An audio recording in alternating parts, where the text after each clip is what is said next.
কেইবছৰমানৰ আগতে মই মোবাইলত এটা ভিডিঅ' পাইছিলোঁ যিটোত জুবিন দাই এটা চিকেন ৰেচিপি বনাই আছিলে আৰু যাৰ নাম দিছিল তেওঁ লেমন চিকেন। তেওঁৰ সেই ৰেচিপিটো চাইছিলোঁ, সেইদিনাখনেই মই এই চিকেন ৰেচিপিটো বনাবলৈ শিকিছিলোঁ আৰু তেতিয়াৰ পৰাই মাজে মাজে বনাই খাওঁ। আৰু আজিৰ এই লেমন চিকেন ৰেচিপিটোৱে মই আপোনালোকৰ লগত শ্বেয়াৰ কৰিবলৈ লৈছোঁ। এই ৰেচিপিটোৰ কাৰণে আমাক লাগিব অলপমান মাংস, যিখিনি আমি প্ৰথমতে মেৰিনেট কৰি ল'ম। মেৰিনেশ্যনৰ কাৰণে মই তাত 2 চামুচৰ জোখেৰে দি দিছোঁ দৈ, 1 চামুচ দিছোঁ আদা নহৰু পেষ্ট, সোৱাদ অনুযায়ী দিছোঁ নিমখ, প্ৰায় 2 চামুচমান দি দিছোঁ মই জালুকৰ গুড়ি, 3টা জলকীয়া আৰু অলপমান নেমু চেপি পেলাই গোটেইখিনি ভালকৈ মিক্স কৰি ল'ম। আৰু মিক্স কৰি পেলাই প্ৰায় 1 ঘণ্টামানৰ কাৰণে এতিয়া মেৰিনেট হ'বলৈ থৈ দিম।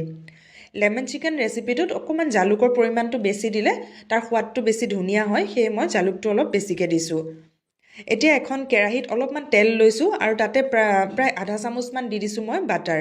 আৰু সেইখিনি গৰম হোৱাৰ লগে লগে অকণমান কুটা নহৰু ভাজি লৈছোঁ। নহৰুকণ অকণমান মানে ৰঙচুৱা হোৱাৰ লগে লগে যিখিনি চিকেন মই মেৰিনেট কৰি ৰাখিছিলোঁ সেই চিকেনখিনি দি দিছোঁ। এতিয়া এইখিনি ভালকৈ আমি হাই ফ্লেমত ভাজি ল'ম।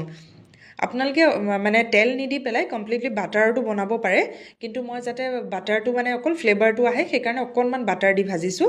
আপোনালোকে কমপ্লিট বাটাৰটো বনাব পাৰে। এতিয়া হাই ফ্লেমত আমি চিকেনখিনি খুব ঘনাই লৰাই এতিয়া ভাজি ল'ম। ইয়াত আৰু এক্সট্ৰাকৈ পানী দিয়াৰ কোনো প্ৰয়োজন নাই, যিহেতু চিকেনত বহুত পানী ওলায় আৰু আমি দৈৰে মেৰিনেট কৰা আছে, গতিকে তাত আৰু বেলেগকৈ পানী দিব নালাগে, মাত্ৰ হাই ফ্লেমত ঘনাই ভাজিলেই হ'ল।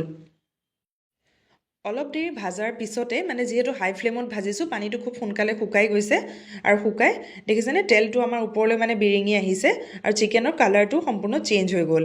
এতিয়া ইয়াত মই 1 কাপ দি দিছোঁ ফ্ৰেছ ক্ৰীম। মই ক্ৰীমখিনি ভালকৈ ফেটি লৈছোঁ, ফেটি পেলাই ইয়াত দিছোঁ যাতে অকণ মানে বেছি ডাঠ হৈ থাকে নেফেটিলে, সেয়ে মই অকণমান ফেটি পেলাই ইয়াত এতিয়া চিকেনখিনি দি পেলাই অকণমান সময় উতলাই ল'ম, ল' ফ্লেমত উতলাম, যাতে পূৰা মানে ক্ৰীমি ফ্লেভাৰটো চিকেনত সোমাই যায়।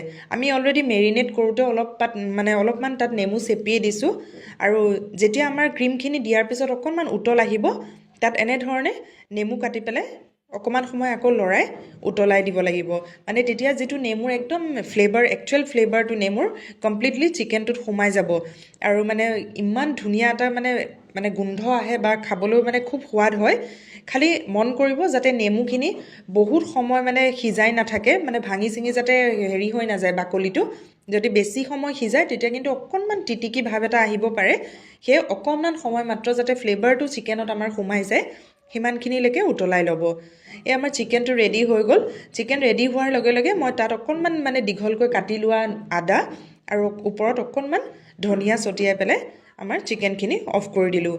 খুব সহজতে বনাব পৰা এইটো ৰেচিপি, খাবলৈ খুব ধুনীয়া হয়, একদম অকণমান বেলেগ এটা সোৱাদ আহে, মানে নেমুৰ যিটো ফ্লেভাৰটো সেইটো খুব ধুনীয়াকৈ ষ্ট্ৰংলি আহে, খাবলৈ খুব ধুনীয়া লাগে। আৰু জুবিন দাৰ পৰাই শিকা মই এই ৰেচিপিটো খাবলৈ ভাল পাওঁ, সেয়ে আজি আপোনালোকৰ লগত মই এই ৰেচিপিটোৱে শ্বেয়াৰ কৰিলোঁ। আপোনালোকেও নিশ্চয় বনাই খাই চাব। আৰু শেষত মই এনেধৰণে অকণমান গাৰ্নিছ কৰি দিছোঁ। মোৰ এই ভিডিঅ'সমূহ পাই থাকিবৰ কাৰণে মোৰ নিত্যমছ কেক জন পেজটো ফ'ল' কৰি ল'ব।